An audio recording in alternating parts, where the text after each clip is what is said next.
Have you ever watched a mother slap her own daughter at a family wedding in front of a ballroom full of people and still believe she was the victim?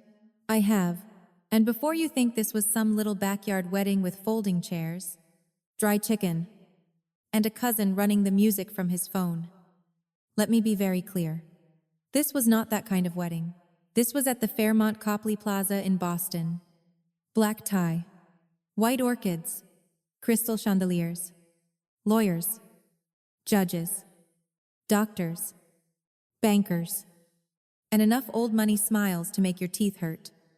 My sister Madison was marrying into the Caldwell family, which meant my mother treated the whole thing less like a wedding and more like a corporate merger with cake. There were about 200 guests watching when my mother handed me a stack of legal documents and told me to sign away my penthouse. Not a toaster, not a crystal vase, not a check for the honeymoon fund. My penthouse, a waterfront penthouse in the Seaport District, worth a little over $2 million. The same penthouse my grandmother had legally left to me because, in her words, I was the only one who showed up, when showing up did not come with applause. My mother called it a wedding gift. I called it theft with better stationery. I was standing on a small raised platform near the head table. Under lights so bright, I could see every judgmental blink in the room. My sister stood nearby in a cloud of white silk and expensive expectations. My father stared into his champagne glass like he was hoping to find a legal loophole floating in it. And my mother, Victoria Harrison, smiled at the guests like she had just arranged the most generous family moment in Boston history. She had one arm around my shoulders. To everyone else, it probably looked affectionate. To May, it felt like a handcuff with a manicure. Paige has been keeping this beautiful property safe for the family, she said into the microphone. Safe for the family. That was how she worked. She could steal your coat and make everyone believe you had donated it. A few guests nodded. Some smiled. One woman near the front actually pressed a hand to her chest, like she was witnessing a Hallmark moment. I almost laughed. Not because it was funny, but because sometimes the human brain reaches for humor right before it throws a chair through a window. My mother opened the folder and turned it toward me. There were signature lines already marked. My full legal name was printed in neat black letters. Paige Eleanor Harrison. She had not asked me. She had not warned me. She had not discussed it with me. She had simply decided that if she put me in front of enough powerful people, I would fold. That had been the family plan for most of my life. Put Paige in a corner. Make Paige feel guilty. Remind Paige that Madison needed more. Deserved more. Mattered more. Then wait for Paige to be reasonable. Reasonable was my mother's favorite word when she meant obedient. Go ahead, sweetheart, she said softly. But the microphone picked up every word. Just sign here. Let's not make this uncomfortable. That was rich. She had dragged me onto a stage during my sister's wedding reception to pressure me into giving away my home. And somehow I was the one making it uncomfortable. I looked down at the papers. Transfer of deed. Quitclaim agreement. A few other legal pages I did not need to read to understand. Then I looked at Madison. She was smiling, but her eyes were sharp. The kind of sharp that told me she already had furniture picked out. Madison, I said, keeping my voice low. Did you know about this? Her smile twitched. Mom said you were finally going to do the right thing. The right thing? There it was. Not the kind thing. Not the legal thing. Not the honest thing. The right thing, according to my family, meant giving Madison whatever she wanted before she had to ask twice. I turned back to my mother. I'm not signing this. The room changed instantly. You could feel it. The polite wedding noise died first. Forks stopped touching plates. Glasses froze halfway to lips. Even the jazz band seemed to lose confidence in the corner. My mother kept smiling. I knew that smile. I had seen it at school fundraisers, charity luncheons, family dinners, and every other place where she needed to look graceful while slowly poisoning the room. Don't be nervous, she said. It's only paperwork. It's not only paperwork, I said. It's my home. A small murmur moved through the guests. My mother's fingers tightened around my shoulder. Your grandmother intended for that property to benefit the family. No, I said. Grandma left it to me. Madison stepped closer. Her veil brushed the polished floor. On my wedding day? She said, her voice cracking just enough for the audience. You're really going to humiliate me on my wedding day? I stared at her. I had not walked to that microphone. I had not brought the documents. I had not turned a reception into a hostage negotiation with floral arrangements. But somehow, in the great courtroom of Harrison family logic, I was the criminal. Madison, I said, I didn't do this. Mom did. My sister's face hardened. Just for a second. Long enough for me to see the real Madison under the bridal makeup. You don't even need it. She snapped. You live alone? Tyler and I are starting a life. And you decided to start it in my apartment? It should have been mine anyway. There it was. Finally, no soft voice. No wounded bride routine. Just plain old entitlement in a designer gown. My mother's smile dropped. Paige, she said. And this time her voice had no sugar left in it. Enough. I should have stopped there. Maybe a smarter person would have. A quieter person. The version of me they had trained for years would have lowered her eyes. Apologized. And found a way to make everybody else comfortable while I disappeared inside my own skin. But something in me had gone still. Not angry exactly. Clear. The way you get clear when you finally understand that the people asking you to keep the peace are the same people setting the house on fire. No, I said. My mother blinked. I had said no before. But not like that. Not with a microphone nearby. Not with her audience watching. No. I repeated. I am not signing over the penthouse. I am not pretending Grandma's wishes don't matter. I am not giving Madison my inheritance because you staged a public ambush with champagne and orchids. Someone gasped. My father whispered. Paige. That was all he ever did. Whisper my name. Like I was a problem he preferred someone else to solve. My mother's face turned red under her makeup. You ungrateful child, she said. The microphone carried it beautifully. If she had been hoping for dignity, she had taken a sharp left turn. After everything we have done for you, she continued. After we raised you, educated you, supported your little business, you stand here and shame this family? My little business. I owned a licensed interior design studio. I had clients, contracts, invoices, insurance, tax filings, and more stress than a sane person should voluntarily accept. But to my mother, if I was not practicing law or marrying money, I was playing with fabric samples. You never supported my business. I said, you never even visited my studio.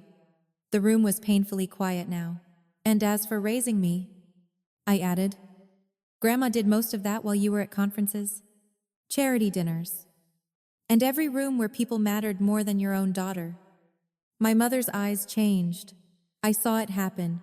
The mask slipped, not cracked, not bent. Gone. Her hand moved before I could step back. The slap hit the left side of my face so hard my head turned with it. A hot sting shot across my cheek. My silver earring flew off and bounced across the marble floor with a tiny, ridiculous sound. That little sound stayed with me. Not the gasp from the guests. Not Madison crying. Not my father saying nothing. The earring. A small piece of silver skidding across the floor, while 200 people watched my mother put her hands on me, because I would not hand over what was mine. For 1 second. Nobody moved. I tasted blood inside my cheek.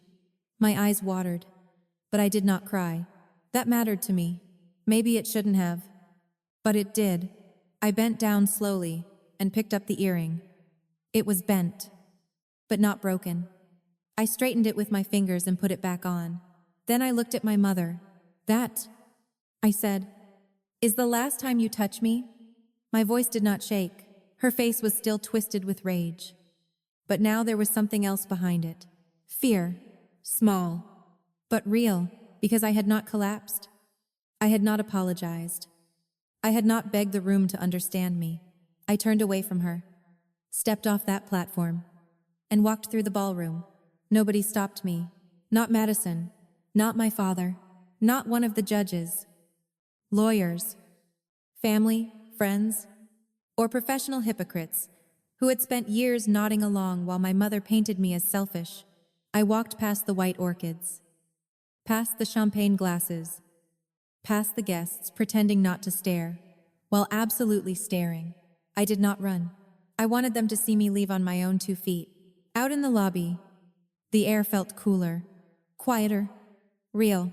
I found a velvet bench near the concierge desk, sat down, and touched my cheek. It was already swelling. Then I took out my phone.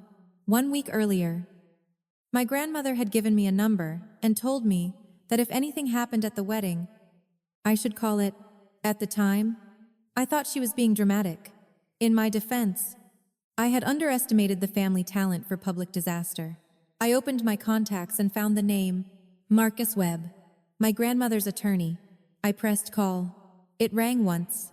A calm, female voice answered. Marcus Webb's office. I took one breath. This is Paige Harrison, I said. Please tell my grandmother the documents are needed. There was no confusion, no hesitation. Understood. Miss Harrison, the woman said. She'll be there within the hour. I hung up and looked back toward the ballroom doors. Inside, my mother probably thought she had won because I had walked out. She had no idea. In less than an hour, the woman she had called, confused, fragile, and senile, would walk into that wedding with a lawyer, certified documents, and the kind of proof that makes rich people suddenly forget how to smile.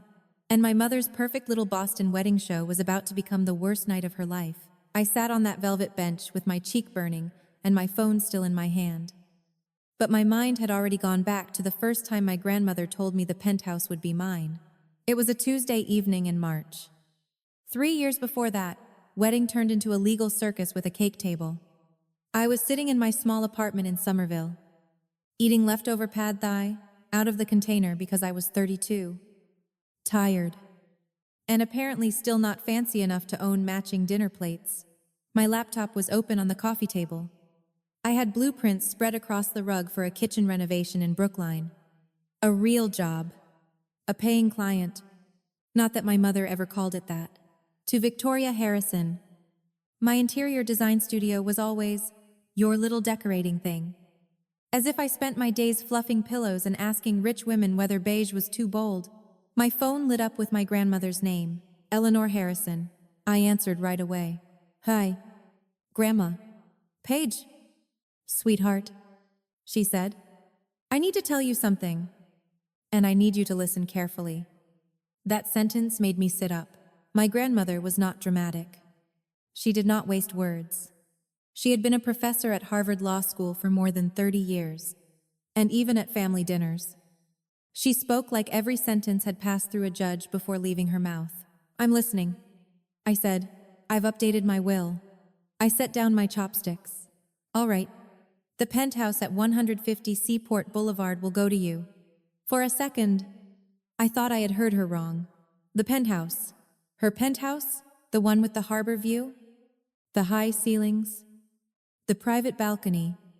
And the kind of kitchen I used to study, like it was a museum exhibit. She had bought it years earlier. Before the Seaport became the kind of place where a cup of coffee costs almost as much as lunch used to. Grandma, I said slowly. What do you mean it will go to me? I mean exactly what I said. When I'm gone, it will be yours. I stared at the blueprints in front of me. But the lines had gone blurry. Why me? The question came out before I could stop it. Not because I did not want it. I did. Anyone pretending otherwise would be lying or already rich. But in my family, big things did not usually go to me. Attention went to Madison. Praise went to Madison. Family photos were arranged around Madison. If there was a spotlight in the room, Madison found it. And my mother adjusted the bulb. So when my grandmother told me she was leaving me a property worth more than most people make in a lifetime, I did not feel lucky first. I felt confused. Because you show up? Grandma said. I did not answer, she continued. Her voice calm but softer now. Every Sunday. For years. You have come to see me. You bring tulips because you remember. I like them. You sit with me even when I repeat stories you have heard before. You call when you say you will call. You ask how I am. And then you wait long enough to hear the answer. My throat tightened. That doesn't mean I deserve a penthouse? No, she said. It means you understand love when it has no audience. That hit me harder than I expected, because she was right. My mother loved an audience. She loved charity boards, legal receptions, holiday parties, and any event where she could stand under good lighting and mention her daughters in a way that made her sound generous. Madison loved an audience too. She had been performing since childhood. If she got an A-, we all heard about the tragedy. If she got a compliment, it became a family press release. But my grandmother did not care about performance. She noticed who came when nobody was clapping. I had spent summers with her when I was little because my parents were always busy. That was the word they used. Buze, busy at conferences. Busi at galas, busy with cases, busy with clients, busy building the kind of reputation that looked wonderful from the outside and felt cold from the inside. Grandma taught me how to make scrambled eggs without turning them into rubber.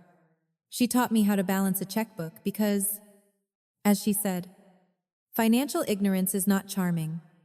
Paige, she taught me how to read a contract before signing anything, which turned out to be one of the best gifts she ever gave me. She also let me be quiet. That may sound small, but in my family, quiet was usually treated like a defect. My mother liked polished conversation. My father liked respectable achievement. Madison liked attention. Grandma liked truth. If I was sad, she did not tell me to smile. If I was angry, she did not call me difficult. If I failed at something, she did not make it a family embarrassment. She simply made tea and asked, "What did you learn?" That was the kind of love I trusted. "Does Mom know?" I asked. "Not yet." That answer told me everything. My grandmother was silent for a moment. Then she said, "Your mother will not be pleased." I almost laughed. That was like saying a hurricane might rearrange a lawn chair. "No." I said, "She won't. I need you to understand something." Grandma said, "This is my decision. Not yours. Not Victoria's. Not Richard's. Not Madison's. Mine. I understand." "No. Sweetheart, I need you to really understand it. When people do not get what they believe they are owed, they often try to make the person who received it feel guilty. They will call it fairness. They will call it family. They may even call it love. But if the goal is to take away your right to choose, then it is control wearing a Sunday dress." I sat very still. Grandma had a way of saying things that made you want to write them down, and also check your locks. "I don't want this to cause trouble," I said. "It will cause trouble," she answered. "But trouble is not always a sign you did something wrong. Sometimes trouble is what happens when someone else can no longer get away with what they have always done." I looked around my small apartment. The old radiator hissed under the window. My work bag was on the chair. A stack of client samples sat beside a grocery receipt I had been avoiding, because adult life has a sense of humor, and it is not a kind one. The idea that I might someday own a penthouse felt unreal. The idea that my family would resent me for it felt very real. "Are you sure?" I asked. "I am." "And the paperwork?" "Marcus Webb is handling everything. He has been my attorney for more than 20 years. The will is clear. The property is clearly identified. There will be no confusion unless someone chooses to create it." There it was again. That careful legal wording, "unless someone chooses to create it." At the time, I thought she was talking about family drama, hurt feelings, maybe a few tense Thanksgiving dinners where my mother carved the turkey like she was imagining my face. I did not know then that my grandmother was already protecting herself from something much darker. I did not know she had begun checking old property records.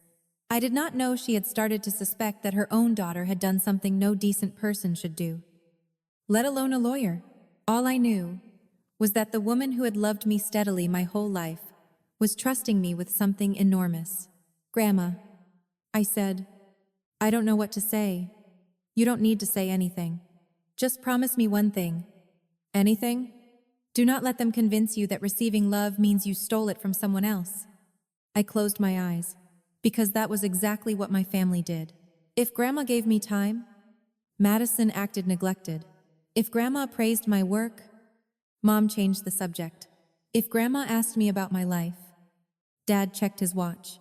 Somehow, even affection had to be redistributed until Madison was comfortable again. I promise, I said. Good. Her voice brightened slightly.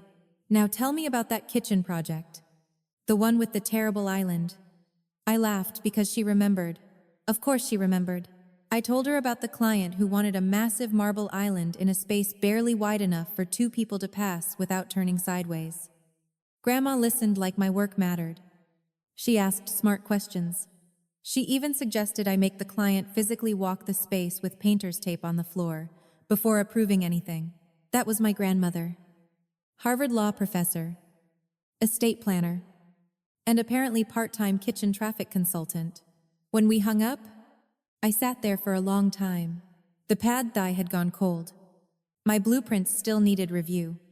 My apartment was still small. My bank account was still doing that delicate little dance between responsible and frightening. But something inside me had shifted. Not because of the money, not even because of the penthouse. Because someone in my family had looked at me clearly and said, "You matter." I wish I could tell you I protected that feeling. I wish I could say I held on to my grandmother's words so tightly that my mother could not touch them. But families like mine do not kick down the door all at once. They knock politely first. They smile. They ask for a conversation. And a few weeks later, my mother invited me to her house in Beacon Hill for what she called a family discussion. That was the first red flag. In my family, a discussion meant everyone had already decided what I was supposed to do. And my role was to sit there while they explained it slowly enough for me to feel ungrateful. I went anyway, because back then, some part of me still believed that if I stayed calm enough, reasonable enough, small enough, they might finally treat me like I belonged. I should have known better the moment I saw how they were seated. My mother's Beacon Hill living room looked like something from a magazine no normal person would ever be allowed to touch. Cream sofas, polished antique tables, fresh flowers in a crystal vase that probably cost more than my first car. The kind of room where you did not sit down so much as make a legal commitment to good posture. My father was in his leather chair near the fireplace, one ankle resting over his knee, a tumbler in his hand. Not whiskey. Sparkling water with lime. Richard Harrison liked the appearance of relaxation without any of the risks. My mother sat on the settee, back straight, legs crossed, diamond bracelet shining under the soft lamps. Madison was perched on the arm of the couch like she was posing for a lifestyle ad about inherited confidence. Nobody looked surprised to see me. That was my second warning. When a family says, "We just want to talk," but everyone already has their spot picked out. You are not walking into a conversation. You are walking into sentencing. "Paige," my mother said, smiling in that smooth way she used when she had already decided I was guilty. "Thank you for coming." I glanced around. Did I have a choice? Madison sighed before I even sat down. See? This is exactly the tone I was talking about. I had said one sentence. Apparently my tone had arrived before I did. Parked illegally, and insulted the valet. I sat in the only empty chair, a straight-back chair facing all 3 of them. Very subtle. If they had placed a spotlight over it, at least the room would have been honest. My mother folded her hands in her lap. "We need to talk about your grandmother." "No," I said. "You need to talk about the penthouse?" The room went quiet. My father looked at me over his glass. Madison's mouth tightened. My mother's smile stayed in place. But I saw the muscles near her jaw move. "That is part of it," she said. "Of course it is. Paige, don't be defensive." That was another favorite family trick. Say something offensive, then accuse me of being defensive when I noticed. "I'm not defensive," I said. "I'm accurate." Madison gave a soft little laugh. "Oh, wow. You've really changed." No, I had not changed. I had simply answered before they finished building the trap. My mother leaned forward. Your grandmother is not thinking clearly. The sentence landed between us. I stared at her. Grandma is fine. She is elderly. She is sharp. She is vulnerable. She taught law at Harvard longer than I have been alive. My father finally spoke. Paige. Intelligence does not prevent decline. He said it gently, like he was explaining a medical condition, instead of preparing to discredit his own mother-in-law because she had not given him what he wanted. I turned to him. Have you visited her recently? His face changed just slightly. I've been busy. There it was. The family motto. Bosu. Busy was the blanket they threw over every absence. Busy covered missed birthdays, forgotten calls, empty chairs at graduations. And now, apparently, the fact that none of them knew anything about Grandma's actual condition. I looked at Madison. How about you? She lifted her chin. I have a life. Paige. I know. I've seen it on Instagram. Her cheeks went pink. My mother cut in. This is not about attendance records. It kind of is. I said, Grandma left me the penthouse because I showed up. Madison made a sound like I had slapped her with a grocery receipt. That is so unfair. I love Grandma. Then visit her. I can't just drop everything every Sunday like you do. I don't drop everything. I make time. That was the thing they never understood. Showing up is rarely convenient. That is why it matters. My mother's voice cooled. Your grandmother's decision has created unnecessary division in this family. No, I said. The decision exposed division that was already here. My father set his glass down. The fair solution would be for you to decline the inheritance. I laughed. I did not mean to. It just came out. All three of them looked offended, which was rich, considering they had invited me over to politely rob me in a sitting room. You want me to decline a $2 million property because Madison is upset? Madison snapped upright. This is not just about me. It has been about you since you were old enough to point at something and cry. Paige, my mother said sharply.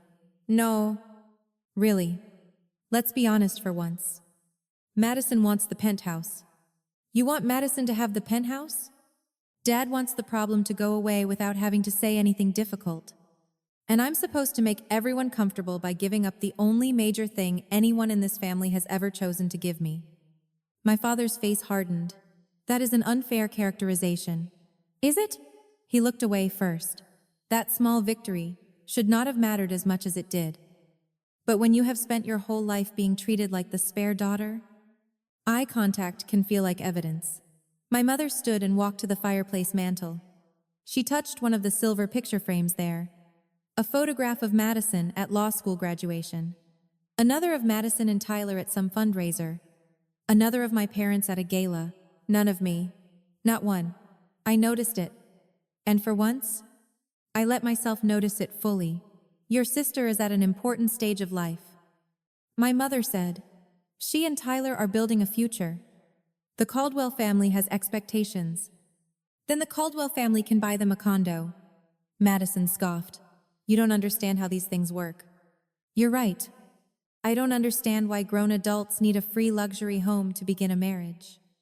My father pinched the bridge of his nose. This is exactly the attitude that concerns us. What attitude? The resentment, he said. The bitterness. I looked at him, almost impressed. They had turned my refusal to be exploited into a character flaw. That took skill. Terrible skill. But skill. I'm not bitter. I said, I'm tired. My mother turned back toward me. Of what? Being told that fairness means Madison gets considered first, and I get considered if there is time left. Madison rolled her eyes. That is not what happens. Madison, when you wanted private school, they found the money. When I wanted summer art classes, Mom said they were impractical. When you changed majors twice, Dad called it exploration. When I started my design business, everyone acted like I had joined a traveling circus. My mother's lips tightened. We supported you. You tolerated me? That is not true. You have never once stepped inside my studio. Silence. I let that sit there. Because it was true. My mother had attended Madison's networking breakfasts, Madison's charity events, Madison's dress fittings, Madison's engagement dinner. She could tell you the name of Madison's florist, facialist, trainer, and future mother-in-law's dog. But she could not find my studio without a navigation app and divine intervention.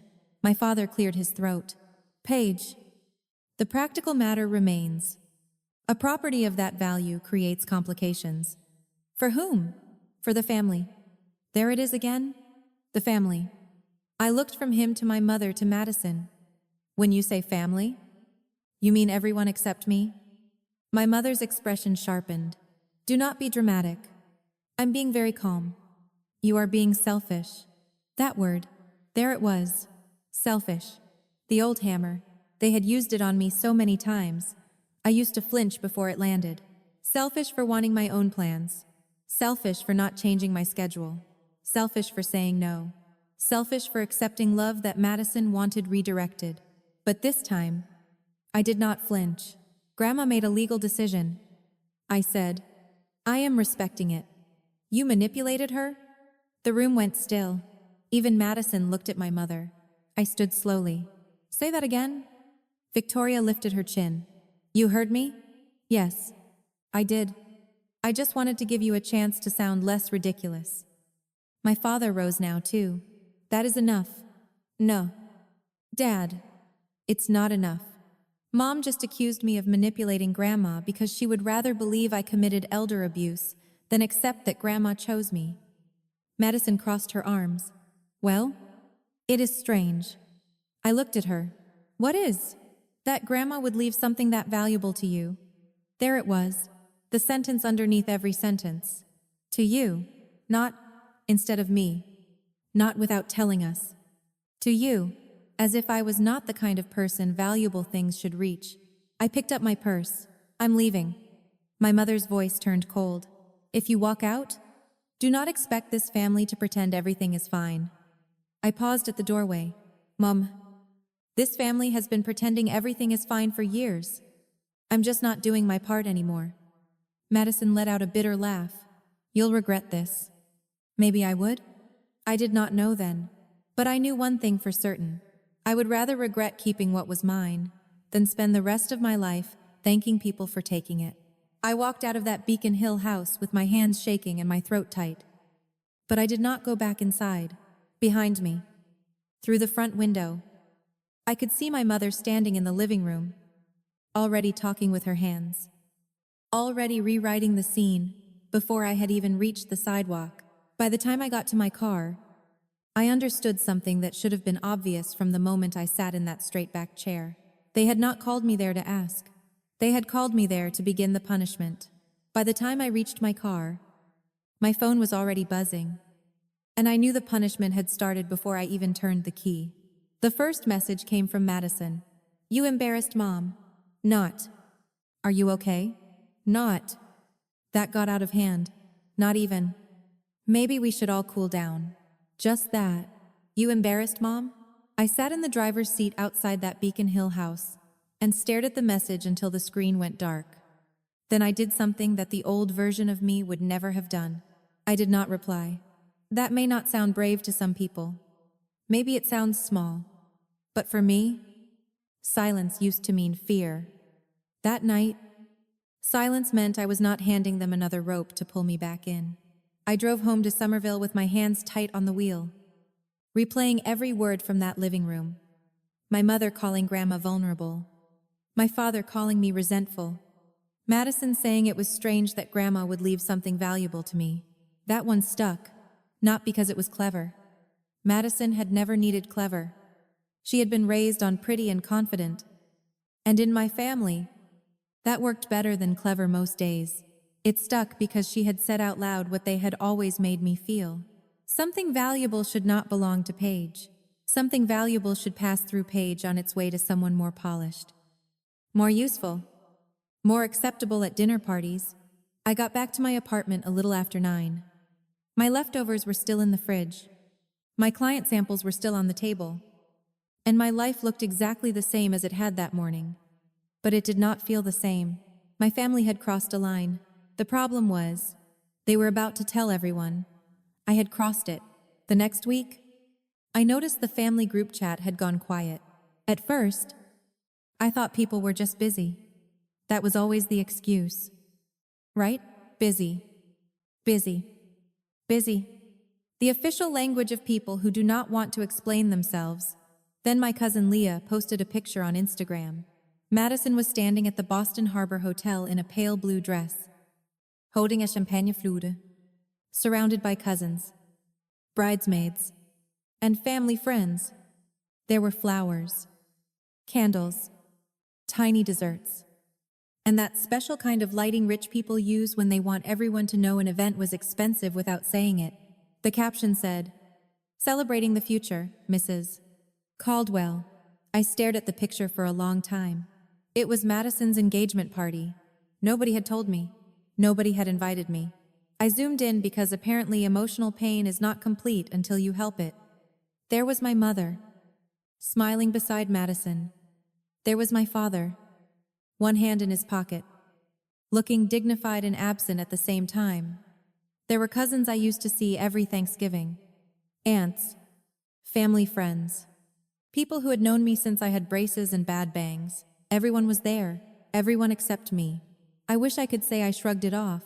I did not.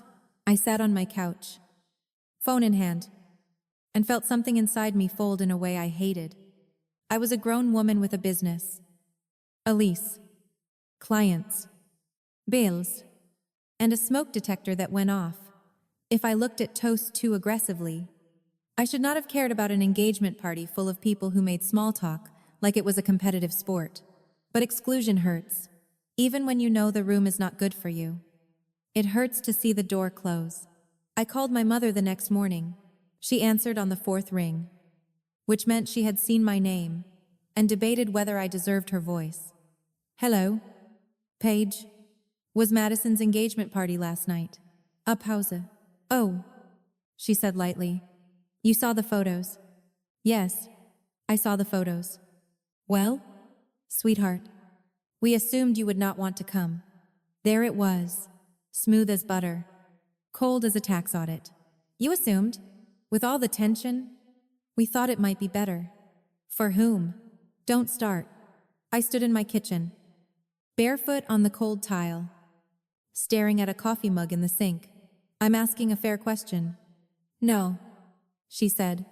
"You're looking for a fight." That was another trick. If I asked why I had been left out, I was looking for a fight. If I stayed quiet, I was accepting the lie. Very convenient system. If you were the person running it, I would have liked to know my sister was having an engagement party. My mother sighed like I had asked her to carry a sofa up 3 flights of stairs. "Paige, you have made your position very clear. My position is that I am not giving Madison my home. And you do not see how hurtful that is?" I almost laughed.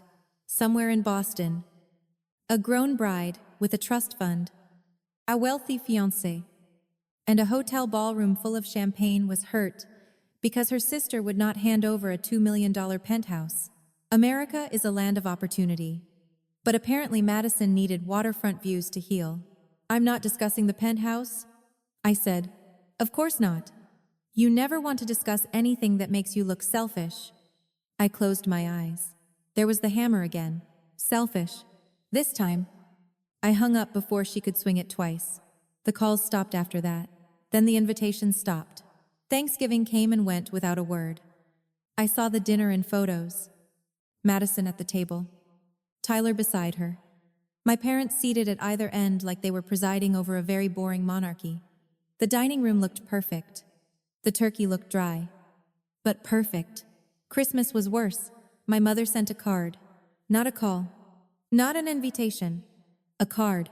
On the front was a painted wreath. Inside, in her sharp handwriting, she wrote, "Wishing you peace in the new year. No love.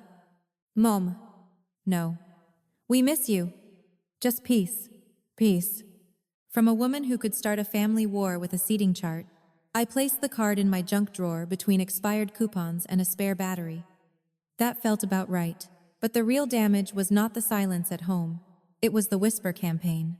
I first heard it at a neighborhood fundraiser in Back Bay.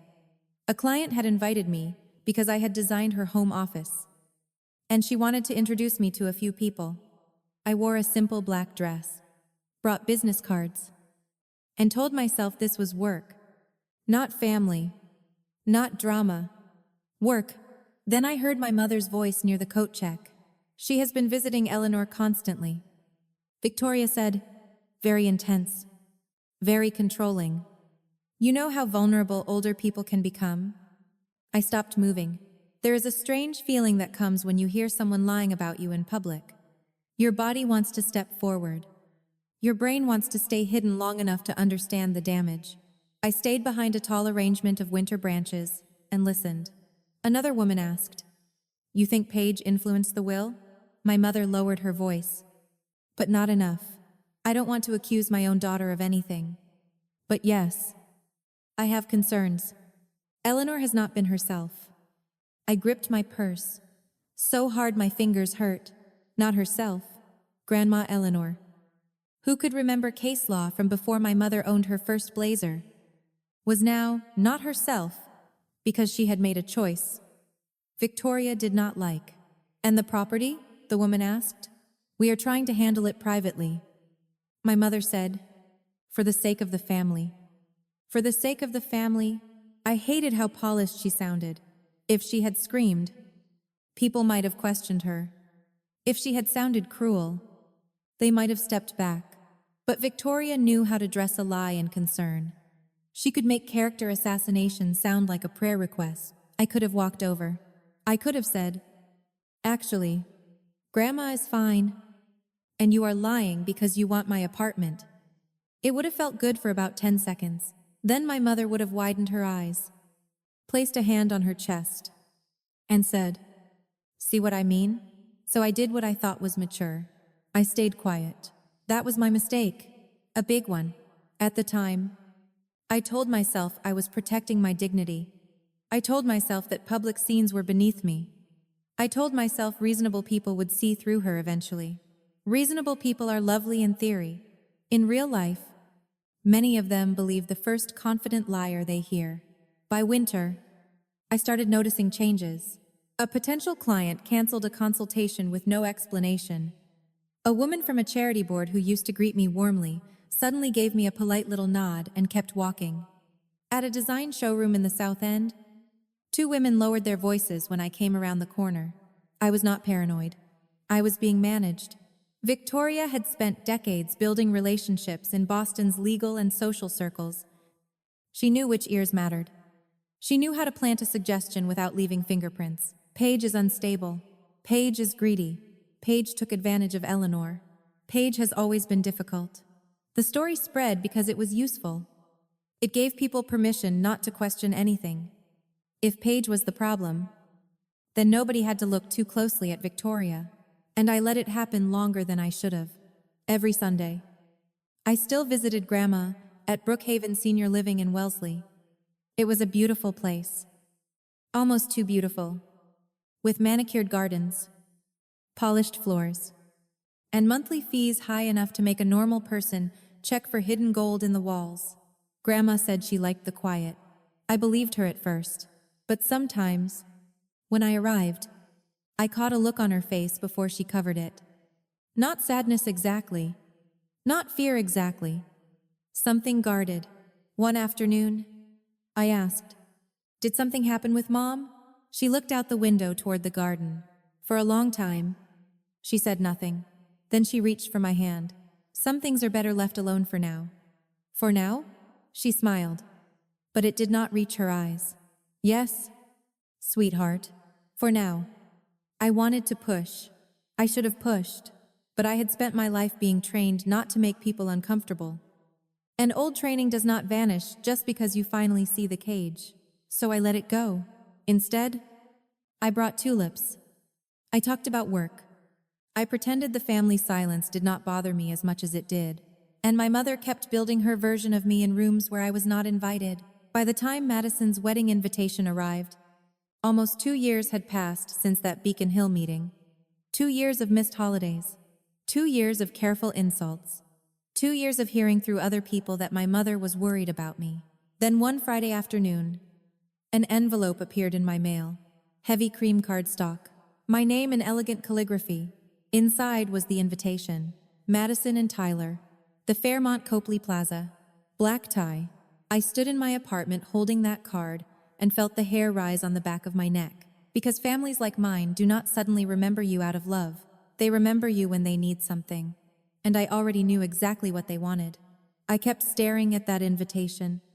And the longer I held it, the heavier it felt. That was ridiculous. Of course. It was paper. Thick. Expensive paper. But still paper. Yet standing there in my apartment with my work bag still on my shoulder and a grocery receipt stuck under my shoe, I felt like I was holding a summons. Madison Elizabeth Harrison and Tyler James Caldwell request the honor of your presence. Honor. That word almost made me snort. For nearly 2 years, my family had treated me like a bad smell in a fancy room. No Thanksgiving call, no Christmas invitation, no birthday dinner, not even one of those fake hope you're well texts people send when they want credit for doing the emotional minimum. Then suddenly, I was being invited to the wedding of the decade. Black tie, Fairmont Copley Plaza, reception to follow. I set the invitation on my kitchen counter and backed away from it like it might bite. My first thought was simple. No, absolutely not. Let Madison have her perfect wedding with her perfect flowers and her perfect groom from a family. My mother had probably researched harder than some lawyers research murder cases. Let them toast each other under chandeliers. Let my father give a stiff speech about legacy and commitment. Let my mother float around the ballroom, acting like she personally invented marriage. I did not need to be there. But then my phone rang that evening. Of course it did. My mother always had timing. Not good timing. Strategic timing. Her name appeared on my screen. Victoria Harrison. I let it ring twice, then answered. Hello. Mom. Paige. Darling. Darling. That was my first warning. My mother only called me darling when there were witnesses. Guests. Ora trappe. Did you receive Madison's invitation? I did. Wonderful. She said. Warm as fresh coffee, and just as likely to keep me awake all night. We are so glad. This wedding is going to be a beautiful chance for the family to heal. I looked at the invitation sitting on the counter. Heal from what? A pause. Well, from all the tension. The tension you created? Paige. There it was. That tone. Not angry yet. Just disappointed enough to remind me that I was supposed to feel guilty on command. I'm asking. I said, we all have regrets. She said smoothly. And your sister wants you there. That was interesting. Madison had not called me herself. Madison had not texted me. Madison had not even sent one sad little heart emoji. Which was good because I would have needed medical attention from the second-hand embarrassment. She could have told me that. I said, she has been very busy. Bussu, the family anthem played again. She is planning a wedding. Paige, a very important wedding. You cannot expect her to manage everyone's feelings. I'm not everyone. I'm her sister. Another pause. This one lasted longer. Then my mother softened her voice. That is exactly why this matters. People will notice if you are not there. And there it was. Not Madison will miss you. Not we want you with us. People will notice. My absence would create questions. My presence would create a picture. The Harrisons united. The sisters smiling. The mother graceful. The father respectable. The whole beautiful performance stitched back together in public. I see, I said. I hope you do. I walked to the window and looked down at the street. A delivery truck was double parked outside. And someone was honking like that would magically create space. Boston is many things. But patient is not one of them, my mother continued. This could be a fresh start. For whom? For all of us. With conditions? Why do you always assume the worst? Because the worst kept using your voice. I thought, but I did not say it. I was trying to be calm. I still believed calm could save me from people who treated calm like a weakness. Then my mother said, I have been thinking about the penthouse. There it was. No warning. No warm-up. Straight from family healing to real estate in under 3 minutes. Honestly, if emotional manipulation were an Olympic sport, Victoria Harrison would have stood on the podium with dry eyes and a tasteful blazer. What about it? I asked. Madison and Tyler will need a proper home after the wedding. They have options. Not appropriate ones. I closed my eyes. Mom, listen to me before you react. I am listening. The Caldwell family is very established. Tyler's father is a senior partner at a major law firm. They entertain. They host clients. They move in serious circles. Madison cannot begin married life in some temporary condo. Most newlyweds begin in apartments. Mom, some even survive without harbor views. It's tragic, but studies suggest they make it. She ignored that. The Seaport Penthouse would be perfect for them. It is perfect for me. You do not even live there full time. I am renovating parts of it. Slowly. With my own money. You have that little place in Somerville. That little place is where I built my business. And we are proud of that. I laughed once, before I could stop myself. She did not like that. Paige, do not be childish. Mom, you have called my work a hobby for years. I may not understand every detail of what you do, but that is not the point. It never is when I'm making it. Her voice cooled. Your sister deserves a proper start. That word again, deserves. In my family, Madison deserved things the way weather happened. Nobody questioned it. It simply arrived and everyone adjusted. And Grandma deserved to have her wishes respected. I said. My mother went quiet. Then she spoke slowly. Your grandmother is old. She is not dead. Confused. Or legally incompetent. I did not say that. You keep trying to say it without saying it. Paige, I am asking you to think of the family. No. You're asking me to give Madison a $2 million home because you don't like that Grandma chose me. That is a very ugly way to put it. It is an ugly thing to ask. Her breathing changed. Just a little. The warm mother was gone now. The woman underneath had stepped closer to the phone. You could transfer it as a wedding gift? She said. Think how generous that would look. There it was. Look. Not be. Look. My mother cared deeply about what kindness looked like. Actual kindness. The kind that required sacrifice from her, instead of from someone else. Was less interesting. I'm not transferring anything. Do not answer too quickly. I have had nearly 2 years to think about this. And you have spent those years being stubborn? I have spent those years being excluded. You chose distance. You removed me from the family text chain. We needed peace. I almost admired the nerve. The arsonist complaining about smoke. Mom, I said, I am not giving Madison the penthouse. Her voice turned flat. Then you need to understand what you are doing. I do. No, I do not think you do. This wedding will be filled with people who matter. People who know our family. People who have heard some of what has been going on.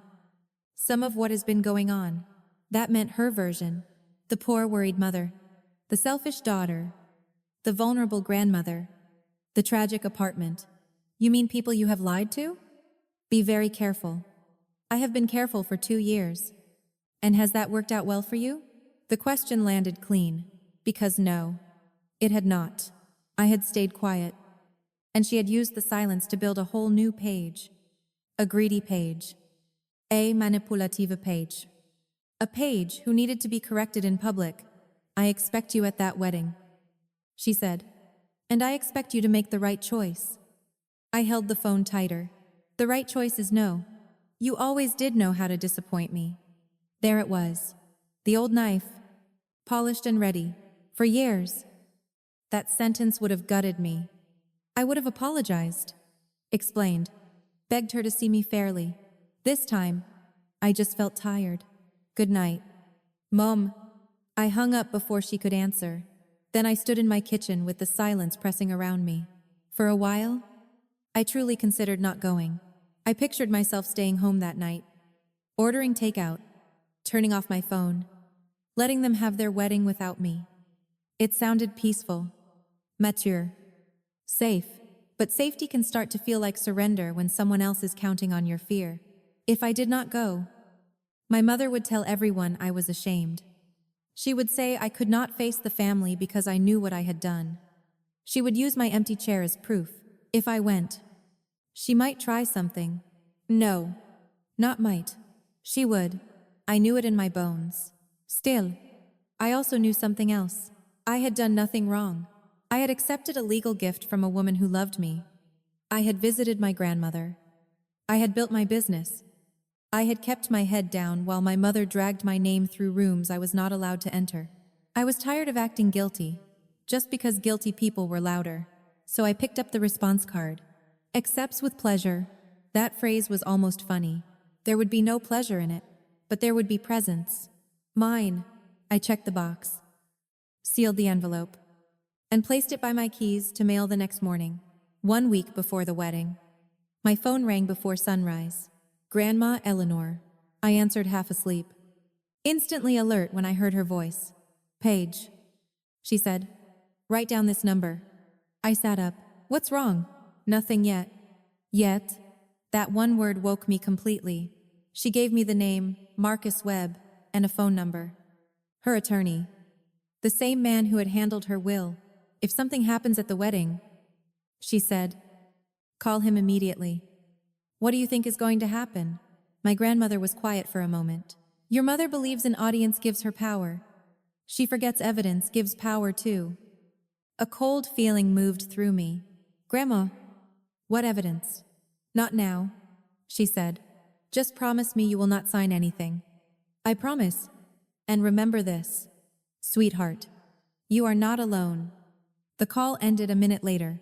I sat in bed with the number saved in my phone and my heart beating hard. By then, I understood the invitation had never been peace. It was bait. And for the first time in my life, I was walking into the trap with my eyes open. I saved Marcus Webb's number in my phone. But I did not sleep much after that. I kept telling myself Grandma was being cautious. She had spent more than 30 years teaching law. So caution was practically part of her blood type. She probably had a backup plan for grocery shopping and a legal theory for why parking tickets were badly written. Still, the way she said, nothing yet, stayed with me. Not nothing, nothing yet. The week before the wedding moved slowly. My studio was busy, which helped. I had a townhouse project in Brookline, a condo redesign in Cambridge, and one client who had very strong feelings about cabinet handles. I threw myself into work because paint samples and floor plans made sense. Families did not. Every morning, I looked at the wedding invitation on my desk and thought about throwing it away. Every afternoon, I reminded myself I had already mailed the response card. Every evening, I checked my phone to make sure Marcus Webb's number was still saved, as if it might vanish, if my mother wanted it badly enough. Then, 3 days before the wedding, Grandma called again. This time, I was in my studio, standing over a fabric board, trying to decide whether a deep blue linen looked elegant or like a very expensive napkin. Hey, Grandma, are you alone? That stopped me. Yes. Good, she said. I need to tell you more than I told you before. I sat down slowly. My studio was quiet, except for the hum of the heating system and traffic passing outside. On my desk were tile samples, a tape measure, invoices, and a mug of coffee. I had reheated twice because apparently I liked my coffee with a hint of regret. What is it? I asked. My grandmother took a breath. 6 months ago, Daniel Reeves came to see me. Daniel Reeves was an old friend of mine from college. We had met freshman year at Boston University, back when I thought instant noodles counted as cooking, and Daniel thought every problem could be solved with enough black coffee. He became a reporter later, eventually working investigative stories for the Boston Globe. He visited you? I asked. Yes. Why? He was looking into unusual real estate transactions in Massachusetts. At first, I thought he had come for background. Old legal professor. Old contacts. That sort of thing. That sounds like Daniel. It became personal rather quickly. My hand tightened around the phone. Grandma. He found a sale record for my Cape Cod property. I remembered the house. Not well, but enough. A gray shingled place near Chatham. Modest by my mother's standards, which meant it still cost more than any normal person would call modest. Grandma had loved it because it was quiet. She used to take me there, some summers, when I was younger. We would eat lobster rolls, walk near the water, and she would tell me that fresh air was cheaper than therapy, although she later admitted therapy was useful too. What about the Cape Cod house? I asked. It was sold in 2020. I frowned. I didn't know you sold it. I didn't. The room seemed to go still. For a second, I thought I had misunderstood. What do you mean you didn't? I mean I did not list it. I did not sign a deed. I did not authorize a closing. I did not receive the money into any account I control. My stomach dropped. How much? $875,000. I stood up, then sat back down because my legs had become less interested in teamwork. Grandma. Who sold it? She did not answer right away. That silence told me before she did. Victoria, she said. My mother. My mother sold her own mother's house. No, I said. Not because I believed it, but because sometimes the first word out of your mouth is just your brain grabbing the nearest chair. I wanted to say no too. Grandma said, for quite a while. How? Forged signature. Coordinated paperwork. Richard's name appears on several documents as a witness or related party, though I am still not certain what he knew. Your mother had access to my files at the time. I trusted her. I pressed my hand over my mouth. The inheritance fight had been ugly. Greedy. Cruel. But this was different. This was not family pressure. This was a crime. Did you go to the police? Not immediately. Why not? The question came out sharper than I meant it to. I heard myself and softened my voice. I'm sorry. No. Sweetheart. It is a fair question. I heard her shift on the other end of the line. Because she is my daughter. That sentence hurt, not because it excused Victoria. It did not. It hurt because I understood the trap. Love can make people wait for explanations that will never come. It can make smart people hope a cruel act was a misunderstanding. It can make a Harvard law professor look at evidence and still whisper, maybe there is another reason. I needed to be certain. Grandma said, so I hired experts. What kind of experts? Forensic document examiners. A certified firm here in Boston. They compared the signature on the sale documents with known samples of my handwriting from tax filings, legal correspondence, and old university records. And their conclusion was clear. The signature on the Cape Cod documents was inconsistent with my authentic hand. Probability of forgery, 98.7%. 98.7%. That number did not sound like suspicion. It sounded like a door closing. I stared at the fabric board in front of me. Blue linen, brass sample, cream wallpaper, normal little objects from a normal workday. Sitting there while my family history cracked open over the phone. Where were you when the papers were supposedly signed? I asked. In Massachusetts General Hospital. She said, recovering from a broken hip. I was there for weeks. There are hospital records, nurses, doctors, visitors. I could not have attended a closing. I could barely make it to the bathroom without help. I closed my eyes. My mother had not just forged a signature. She had forged the signature of an elderly woman while that woman was in the hospital. There are low places. And then there is digging. Why didn't you tell me sooner? Because I was ashamed. You? I said. Grandma. You did nothing wrong. I know that in my head, but shame is not always logical. I was ashamed that my own child could do this. Ashamed that I trusted her. Ashamed that I taught law for decades and still failed to protect myself from my own family. Her voice stayed steady, but I could hear the pain under it. I wanted to drive to Brookhaven right then. I wanted to hug her. I wanted to storm into my mother's house and ask what kind of person sleeps at night after doing something like that. Instead, I stayed seated because my grandmother was still talking. And this was one of those moments when listening mattered more than reacting. Is that why you moved to Brookhaven? I asked. Yes. You told me you wanted peace and quiet. I did want peace and quiet, she said. But mostly, I wanted distance. I did not feel safe with Victoria having access to me. My papers. Or my accounts. I changed passwords. I moved documents. Marcus helped me secure everything else. The penthouse? Yes. The penthouse. The remaining investments. My updated will.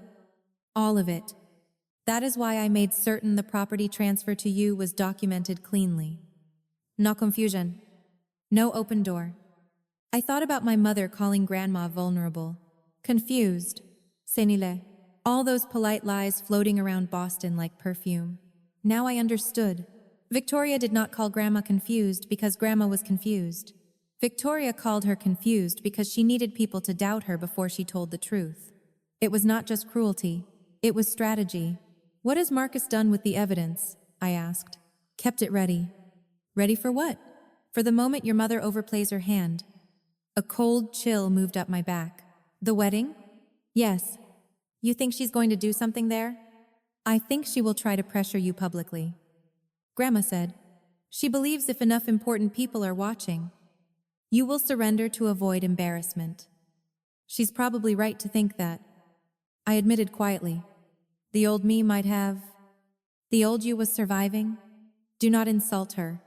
She got you this far. I swallowed hard. That was Grandma.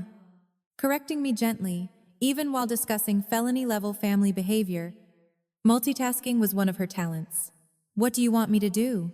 I asked. Do not sign anything. Not a napkin. Not a card. Not a guest book if your mother is standing too close. Despite everything, I laughed. It came out shaky, but real. I'm serious, she said, though I could hear a smile. I know. If she corners you, walk away. If she humiliates you, call Marcus. If she touches you, call Marcus immediately. My fingers went still. Touche me? I hope I am wrong. So do I. But if I am not, you need to know something. Her voice changed. It became firmer, cleaner. The professor again. The woman who could silence a lecture hall without raising her voice. You are not responsible for protecting Victoria from the consequences of Victoria's choices. I looked down at my hands. For most of my life, I had believed the opposite. I thought keeping the peace meant swallowing the truth. I thought being a good daughter meant explaining my mother's behavior in ways that made it sound less ugly. She is stressed. She means well. She is worried. She does not understand. She had a hard childhood.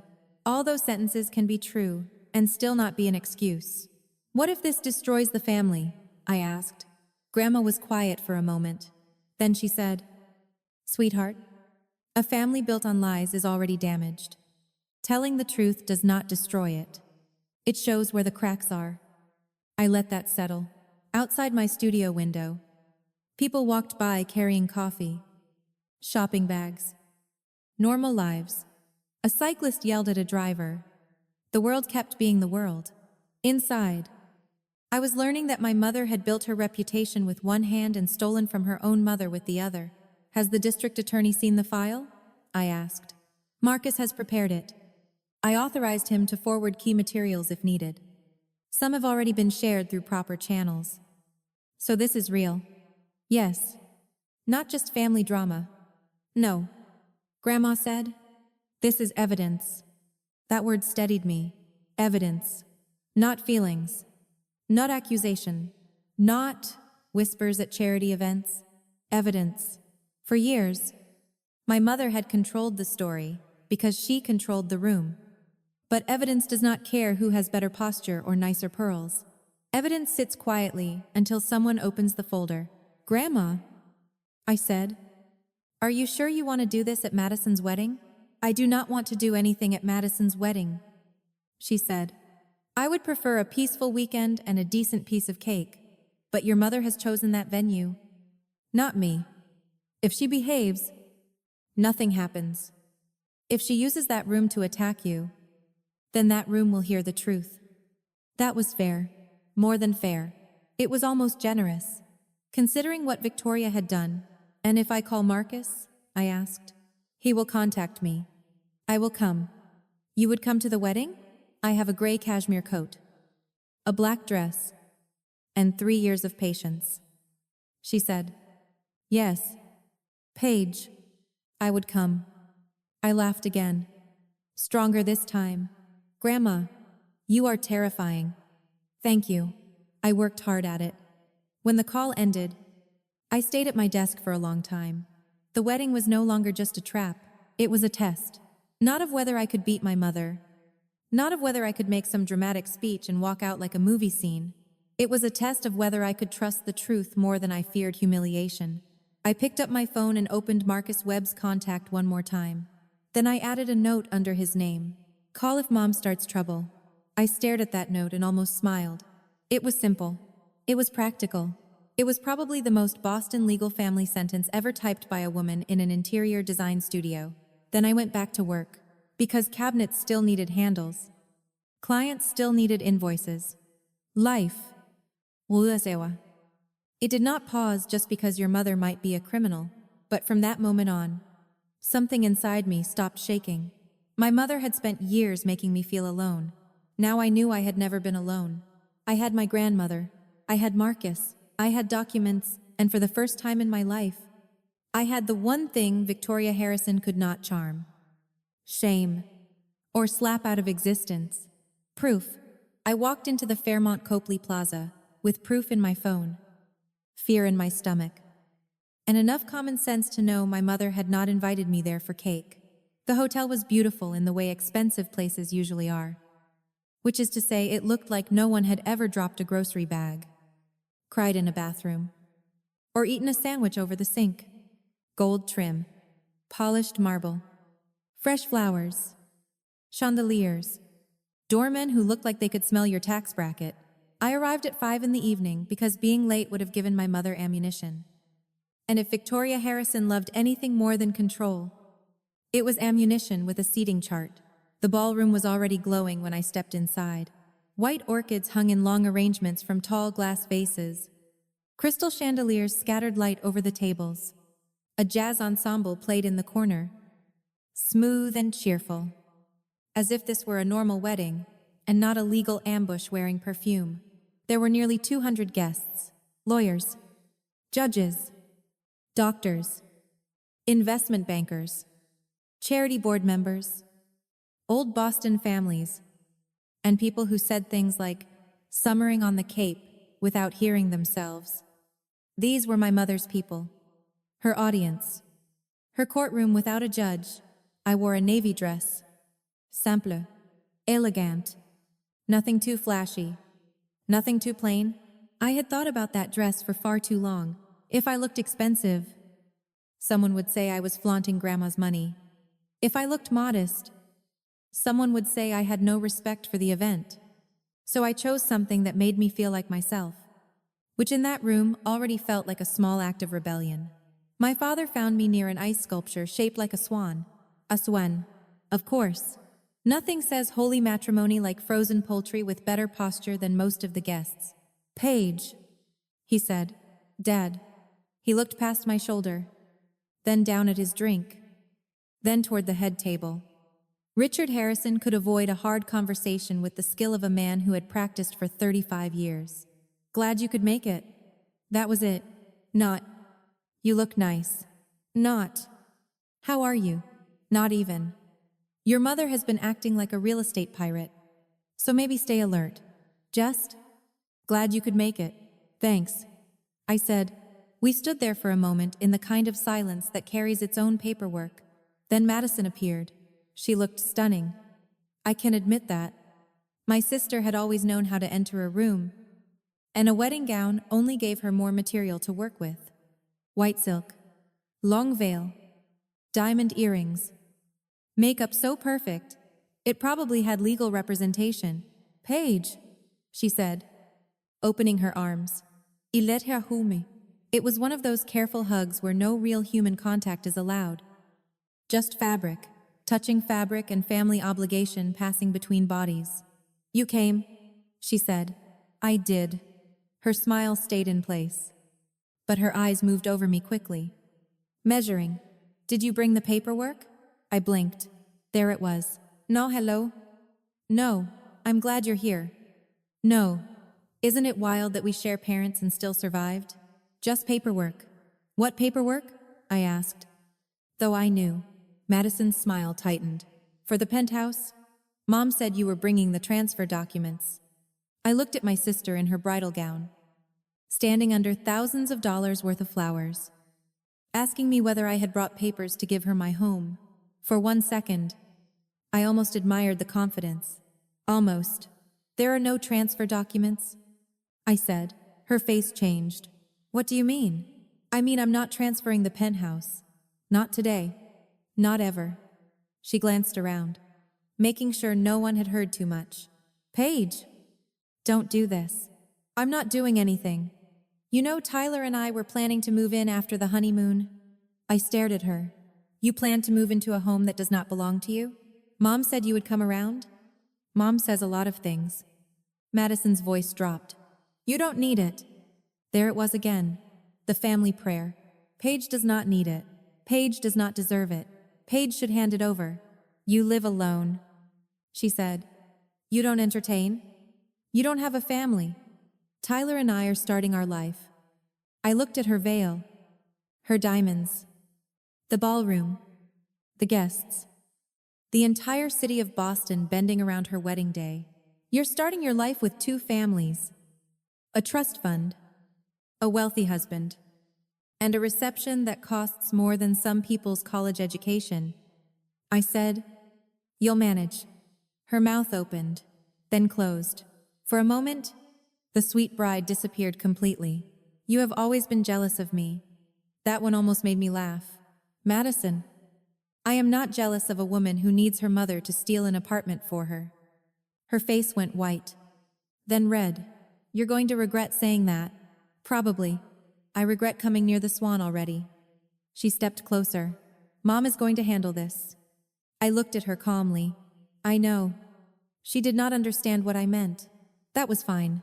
The ceremony itself passed in a blur of music, vows, polite laughter, and people pretending marriage was the main event.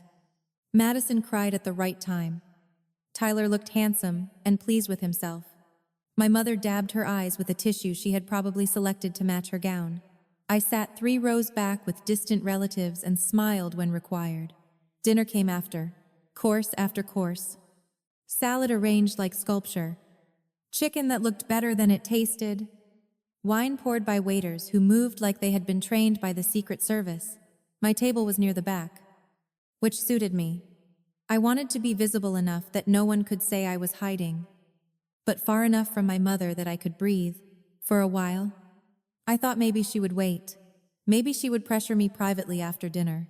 Maybe even Victoria Harrison had a limit. That was optimistic of me. At 7:30, the toasts began. My father gave one first.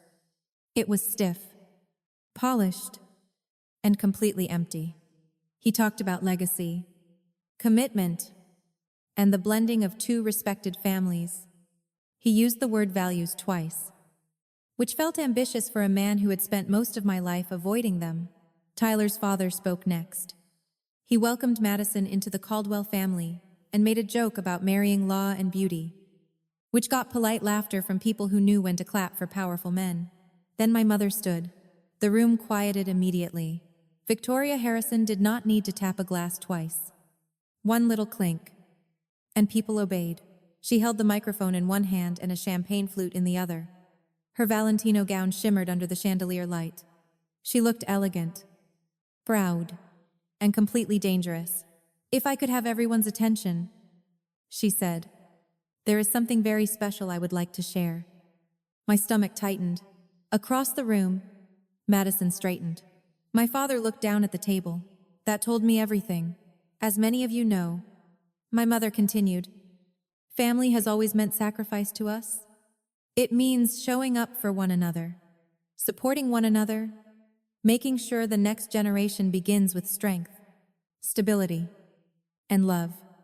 People smiled. Of course they did.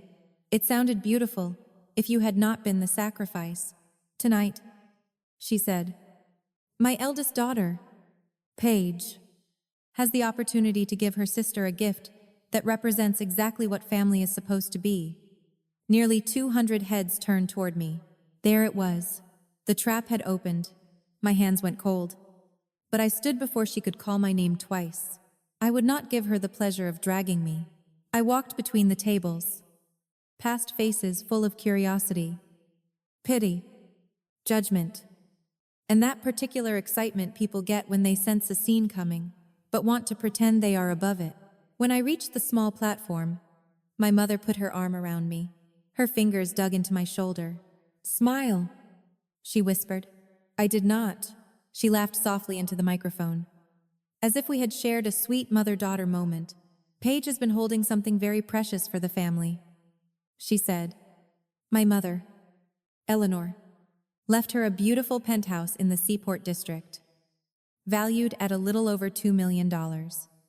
Murmurs moved through the ballroom, some impressed, some suspicious, some clearly thinking, well, that explains a few things. My mother lifted a folder from the table beside her. I had not even seen it there.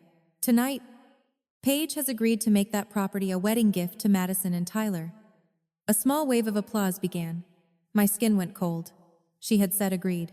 Not asked. Agreed. Before I could speak, she opened the folder and showed me the papers. Signature tabs marked in bright yellow. My name printed neatly. A pen placed on top, like the final insult. All she needs to do? My mother said, smiling at the room, is sign. The applause grew. Madison stepped up beside us, eyes shining for the audience. Oh, Paige, she said, voice trembling perfectly. Thank you. That was when I understood the full ugliness of it. They had rehearsed this. Madison's gratitude, my mother's speech, the folder, the applause, the witnesses. They had planned my surrender as part of the wedding program. I looked at the pen, then at the papers, then at my mother. No, I said. The applause died in pieces. My mother's smile froze. Don't be nervous, sweetheart. I'm not nervous. I turned toward the microphone just enough to be heard. I'm not signing those documents. The silence that followed was so complete, I could hear a fork fall somewhere near the center tables. My mother's fingers tightened. Paige, she said, still smiling with her mouth and threatening me with everything else. This is not the time. You made it the time. A few guests shifted in their seats. Madison's face crumpled. You're doing this on my wedding day? No, I said. You are. I did not bring legal documents to your reception. My mother's eyes flashed. This property belongs in the family. It is in the family. I said, it belongs to me. She laughed once. Sharp and false. Your grandmother was not thinking clearly when she made that decision. The room changed again. That was the opening. The one Grandma had warned me about. I felt my phone in my small evening bag. Marcus Webb's number was inside. So was the truth? But not yet. I wanted her to say it clearly. I wanted the room to hear it. Grandma knew exactly what she was doing. I said, Madison snapped. She was manipulated. I looked at my sister. By visits? By phone calls? By tulips? That is a very low bar for manipulation. A few people reacted before they could stop themselves. My mother's face reddened. You ungrateful child, she said into the microphone. And there it was. The mask was slipping in front of everyone. I stood still and let her show them. I stood still and let her show them. Because for the first time in my life, I understood that I did not have to argue with the truth when it was walking into the room all by itself. My mother's face had gone red beneath her makeup. Not a soft, embarrassed red. A furious red. The kind that said she had lost control and blamed me for noticing. You ungrateful child, she said again. Louder this time. The microphone caught every word and carried it across the ballroom. Nearly 200 people heard it. Good. Let them hear it. Let them hear the voice behind the charity luncheons. The polished family Christmas cards. The careful speeches about values and legacy. Let them hear what she sounded like when the daughter she had trained to bend finally stood upright. After everything we have done for you, she continued, after everything this family has given you, you stand here and humiliate your sister? Madison covered her mouth with one hand. Very graceful, very tragic, very well timed. Tyler stood beside her, stiff and pale, looking less like a groom and more like a man, realizing the wedding gift had a legal problem. My father still sat at the head table, still silent. Of course. Richard Harrison had built a whole personality out of not getting involved until it was time to deny involvement. I looked at my mother and said, I am not humiliating Madison.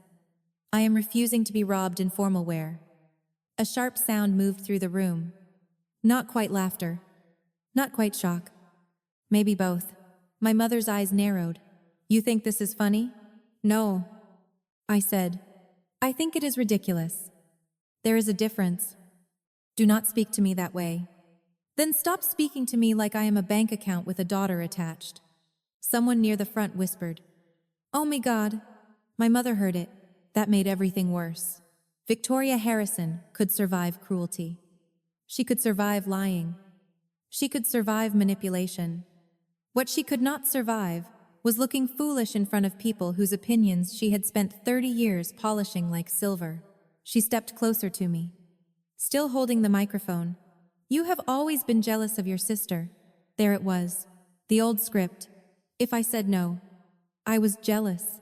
If I asked for fairness, I was bitter. If I wanted to keep what was legally mine, I was punishing Madison for being loved. Madison has nothing I want, I said. My sister let out a wounded little sound. My mother pointed toward the papers. Then prove it. Sign. No. One word. Clean. Simple. I had spent so many years adding explanations to my no. No. Because I have work. No. Because I am tired. No. Because I cannot afford it. No. Because I already promised someone else. No. With apologies. No. With guilt. No. With a full essay attached, so nobody would dislike me too much. But that night, I finally understood something. A lot of good people learn too late. No is a complete sentence, especially when someone is standing in front of you with a stolen pen and a microphone. My mother's hand tightened around the folder. Her knuckles went pale. You are choosing property over family. No, I said. I am choosing Grandma's wishes over your performance. Her face changed. That one landed, because the whole room knew it was a performance now. Maybe not everyone understood the whole story, but they could feel the shift. The applause was gone. The wedding glow was gone. The jazz band had stopped pretending it might play through this. Even the waiters were frozen along the wall, trays in hand, watching rich people behave exactly as badly as everyone else, only with better lighting. My mother lowered her voice, but the microphone stayed near her mouth. If you walk out of here without signing, you will regret it. I leaned slightly closer. If I sign, I will regret it more. For 1 second, her expression went blank. Then her hand moved, fast, so fast I did not understand what was happening until the slap had already landed. Her palm struck the left side of my face with a hard, flat crack that seemed to echo off the marble floor. My head snapped sideways. Pain flashed hot across my cheek. My eyes watered instantly. I tasted blood where my teeth had cut the inside of my mouth. The room went dead silent. Not quiet. Silent. My silver earring flew off and bounced across the floor. It hit once. Twice. Then spun in a small circle before falling still near the edge of the platform. That earring had been a gift from my grandmother for my 30th birthday. A simple silver drop earring. Nothing huge. Nothing flashy. Just elegant. She had said, "These look like you. Pretty. But not desperate for attention." I had laughed when she said it. Now one of them was lying on the ballroom floor, because my mother had slapped me in front of everyone for refusing to give away my home. For a moment, I did not move. My cheek burned. My ear rang. The light seemed too bright. Somewhere behind me, Madison was crying harder now, but I could not tell if it was fear, Embarrassment. Or frustration that the show had gone off script. My mother stared at me, breathing hard. I saw the instant she realized what she had done. Not because she was sorry, because there were witnesses. That was when something inside me became very calm. I bent down. Slowly, I picked up the earring. Nobody spoke. Nobody rushed forward. Nobody said, "Victoria, what have you done?" Not my father. Not Tyler. Not all those judges and lawyers who spent their lives talking about justice in rooms where coffee came in silver pots. They just watched, and maybe that should have broken my heart. Instead, it taught me something. When people watch you get hurt and say nothing, they are not neutral. They are choosing comfort over courage. I straightened the earring with my fingers. It was bent, but not broken. I put it back on. Then I looked at my mother. "That is the last time you touch me." My voice was quiet. It did not shake. I was proud of that. My mother opened her mouth, but no words came out. For once, Victoria Harrison had lost the room and could not find the door. I turned away from her. Madison said, "Paige, wait." I did not. My father stood halfway, then stopped, as if even his concern needed approval. I stepped down from the platform and walked between the tables. Every eye followed me. I could feel them, some shocked, some guilty, some curious, some probably already planning how they would describe the scene later over coffee. Because people love a scandal more when they can pretend to be saddened by it. I did not run. Running would have made it look like I was ashamed. I was not ashamed. I had been slapped. I had been ambushed. I had been lied about, pressured, and publicly cornered. But shame did not belong to me. I walked past the orchids, past the champagne, past the swan ice sculpture, now melting quietly, like it also wanted to leave. I pushed through the ballroom doors into the lobby. The noise changed immediately. Inside the ballroom, there was panic and whispering. Out in the lobby, there was carpet, soft light, and a concierge pretending very hard not to notice the woman with one red cheek and a formal dress who had just exited a wedding like a crime scene with centerpieces. I found a velvet bench near the wall and sat down. My hands were steady now. That surprised me. I touched my cheek lightly. It hurt. It would swell. There might be a mark tomorrow. Good. Let there be a mark. For years, my mother's damage had been invisible. A comment here. A lie there.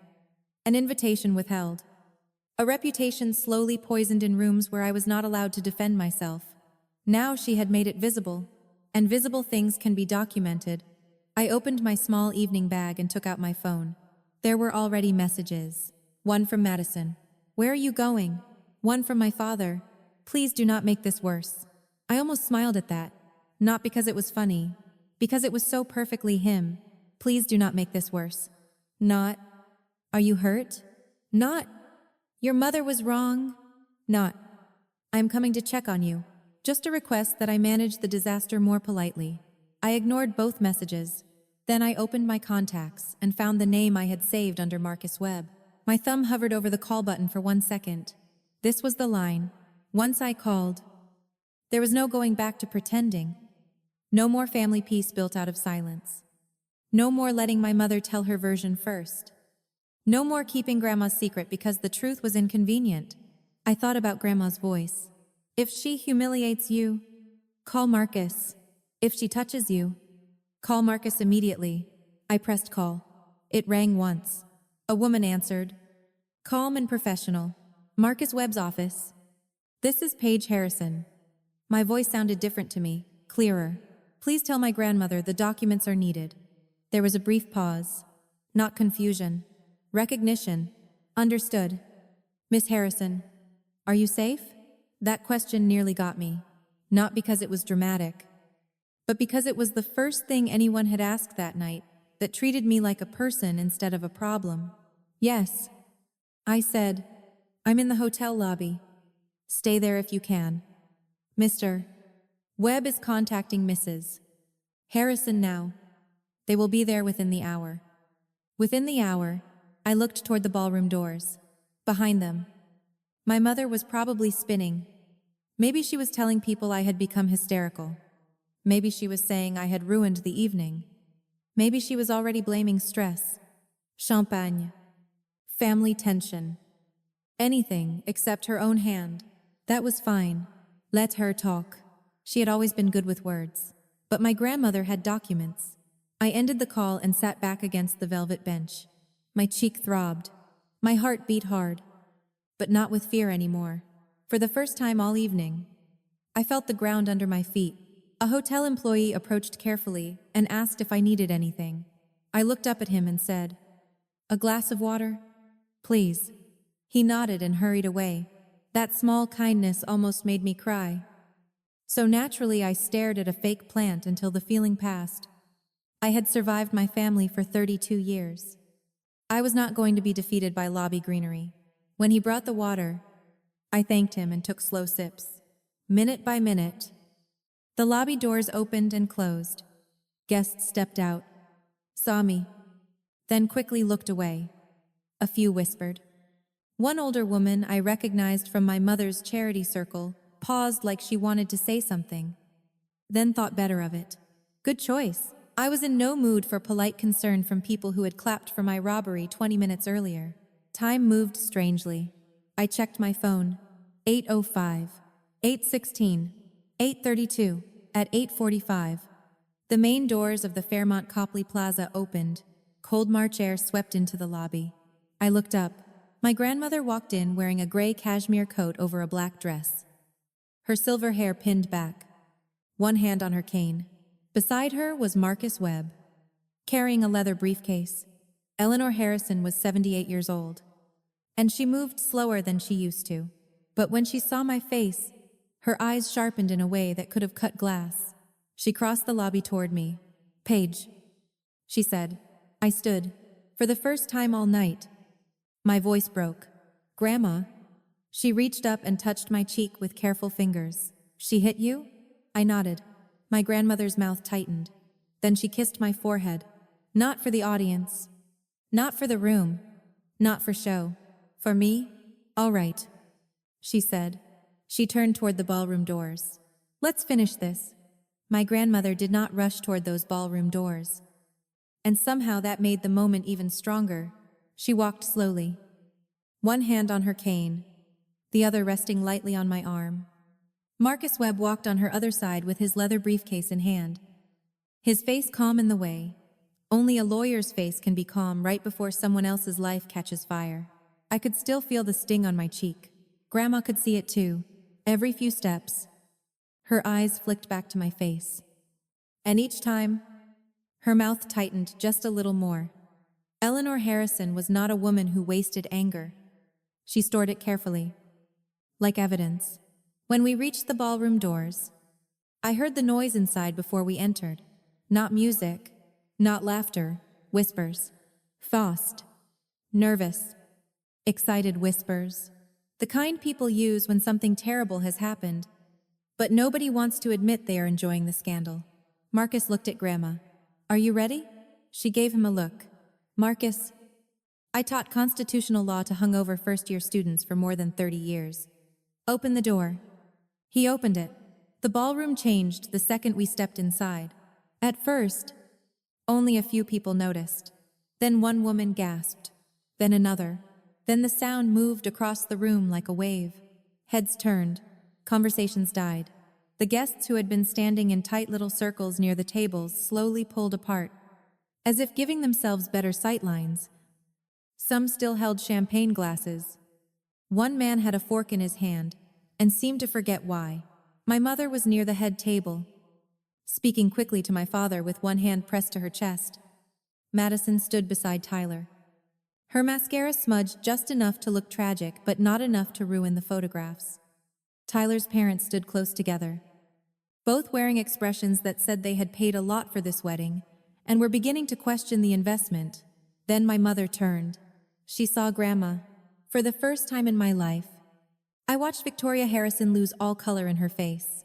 "Mother," she said. The word came out thin. Grandma kept walking. The cane tapped against the marble floor. Tap, tap, tap. It was the only sound in the room. My mother tried again. "What are you doing here?" Grandma stopped about 10 feet from her. I came to my granddaughter's wedding reception, she said. I understand I was not invited. But considering my property was being discussed, I thought I should attend. A few people shifted.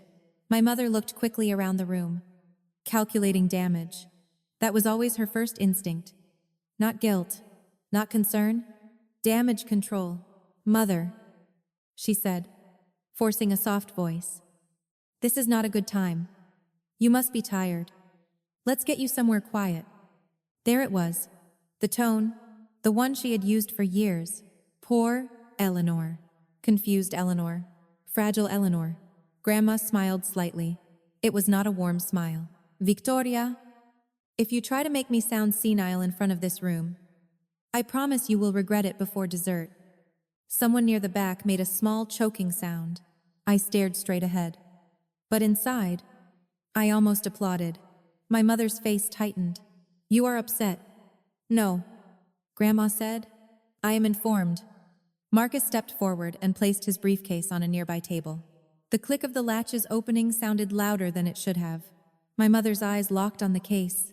That was when I saw real fear. Not embarrassment. Not irritation. Fear. Grandma turned toward the guests. My name is Eleanor Harrison, she said. For those of you who do not know me, I taught law at Harvard for more than 30 years. I am of sound mind.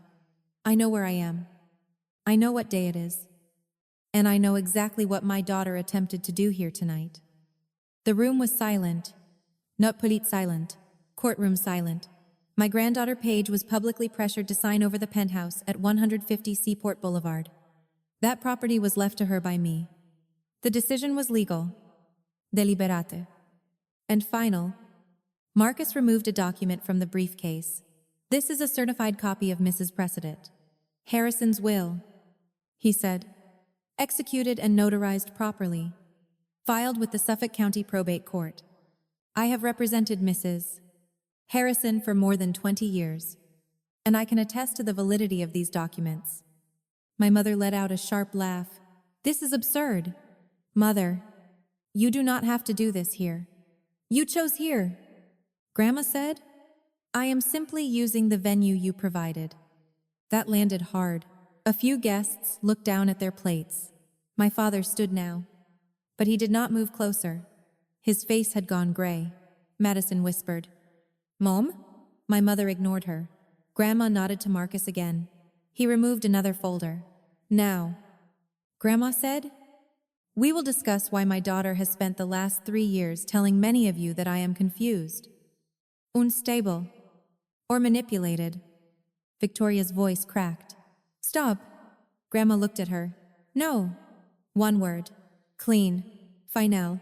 I remembered saying that same word on the platform less than an hour earlier. It felt different coming from her. Older. Sharper. Earned. Grandma turned back to the room. In September of 2020, a Cape Cod property titled in my name was sold for $875,000. Murmurs started immediately. I saw 2 attorneys near the bar exchange looks. Grandma continued, I did not sell that property. I did not sign the deed. I did not authorize a closing. At the time the documents were supposedly signed, I was in Massachusetts General Hospital recovering from a broken hip. Marcus held up another document. Hospital records confirm Mrs. Pryshon. Harrison was admitted for treatment and recovery during the relevant period. My mother shook her head. No, this is not true. This is some misunderstanding. It is not, Grandma said. Marcus removed the next report. This is a forensic document examination from a certified firm specializing in handwriting analysis.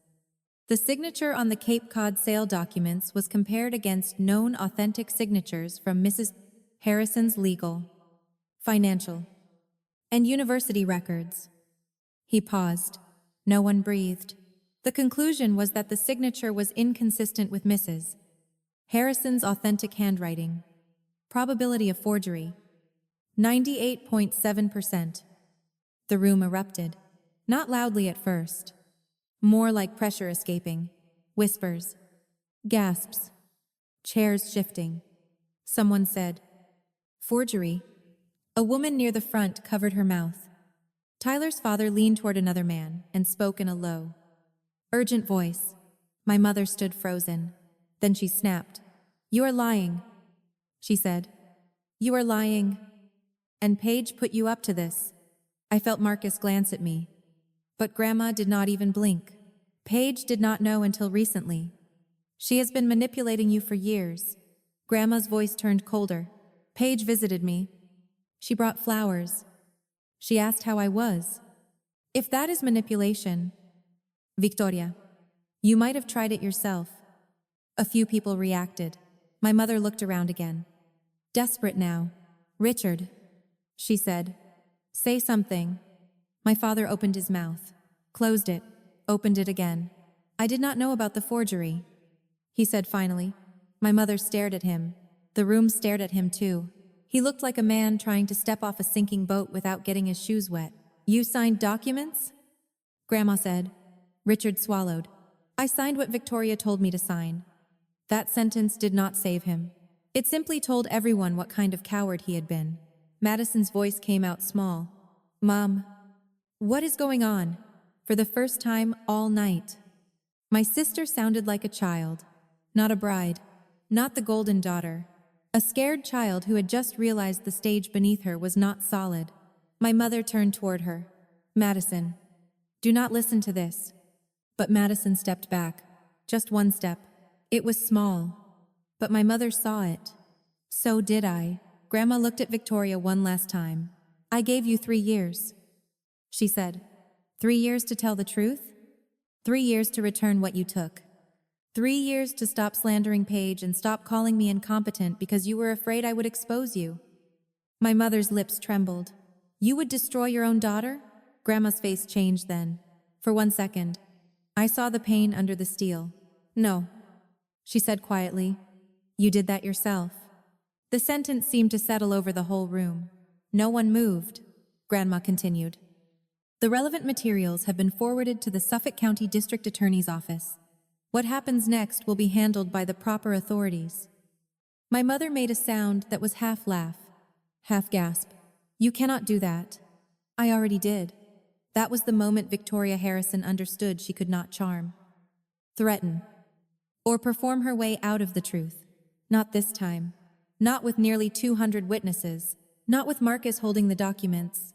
Not with Grandma standing there, clear-eyed and steady, proving in real time that she was not confused at all. Tyler's father stepped away from Madison and pulled Tyler aside. Their voices were low, but their faces said enough. The Caldwell family had not signed up for a fraud investigation with dinner service. Madison looked at me. For once, she had nothing sharp to say. No accusation, no demand, no speech about what she deserved. Just shock, maybe shame, maybe fear. I could not tell. My cheek still hurt. My heart hurt more. But underneath both, there was something I had not felt in years. Relief. Not happiness. Not victory. Relief. Because the room finally knew. My grandmother turned to me and held out her hand. "Paige," she said. "We're leaving." I took her hand. Marcus gathered the documents and closed his briefcase. As we turned toward the exit, my mother's voice rose behind us. "This is not over." Grandma did not look back. "Yes, Victoria," she said. "That is exactly the problem." We walked through the ballroom, past the orchids, the champagne, the frozen smiles, and the guests who now understood they had not attended a simple wedding. They had witnessed a woman try to steal from her daughter in public, only to be exposed for stealing from her own mother first. At the doors, I paused for half a second, not to look back at my mother, not to look at Madison. I looked at the room, all those important people, all those polished faces, all those silent witnesses who had clapped when they thought I was about to surrender my home. Now they were quiet. That was enough. I walked out with my grandmother beside me, her hand still gripping mine. And for the first time in 3 years, I did not feel like I was leaving in shame. I felt like I was leaving with the truth. I walked out with my grandmother beside me, and the cold Boston air felt cleaner than anything inside that ballroom. Marcus had a town car waiting near the curb. Of course he did. That man probably scheduled emotional collapses in 15-minute increments and still left time for parking. Grandma stopped beside the car and looked up at me. "How is your cheek?" "It hurts." "Good," she said. I blinked. "Good? It should hurt. You were hit. Pain tells the truth before people do." That was my grandmother. Comforting. But with footnotes. I almost laughed. Then I almost cried. So I chose neither and just stood there holding her hand. Behind us, through the hotel doors, I could still hear faint noise from the reception. Raised voices. Moving chairs. The sound of a perfect wedding trying to survive a felony. "I'm sorry," I said. Grandma frowned. "For what? For all of this? For the scene. For Madison's wedding. For you having to come down here." She squeezed my fingers. "Paige, I have been waiting 3 years to tell the truth in a room big enough for your mother's ego. Do not take that from me." This time, I did laugh. It came out rough. But real. Marcus opened the car door for her. "We should get you back to Brookhaven," he said. Grandma gave him a look. "I'm old." "Marcus, not a decorative vase. But yes, I am tired." Before she got in, she touched my cheek again. More gently this time. "Come see me tomorrow." "I will." "And Paige?" "Yes? You did well tonight." Those words nearly broke me. Not because they were dramatic. They were not. But I had spent most of my life hearing what I had done wrong. Too difficult. Too quiet. Too sensitive.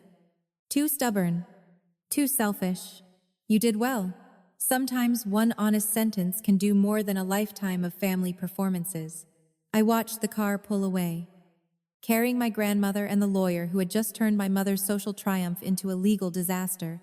Then I stood alone on the sidewalk outside the Fairmont Copley Plaza, wearing a navy dress, one bent earring, and a red mark on my face that would probably look worse by morning. My phone buzzed. A text from my father. "Please call me. This has gone too far." I stared at it. This, that was what he called it. "Not your mother hit you. Not your grandmother was robbed. Not we owe you the truth. Just this." I put the phone back in my purse. A few minutes later, another text came in. "Madison, how could you do that to me?" I actually smiled. Not because it was funny, because it was so perfectly Madison that for 1 second, the world made sense again. Her mother had forged documents, sold Grandma's Cape Cod property, slandered me for years, tried to force me to sign away my penthouse, and slapped me in front of nearly 200 guests. But yes, Madison, let us focus on your ruined dessert course. I did not answer her either. That night, I drove home slowly. I kept both hands on the wheel. My face throbbed. My body felt tired in a way sleep would not fix. But underneath all of it, there was a strange steadiness. For 3 years, I had been living under my mother's version of the story. By morning, she would be living under the truth, and the truth, unlike my mother, did not need good lighting. The fallout began almost immediately.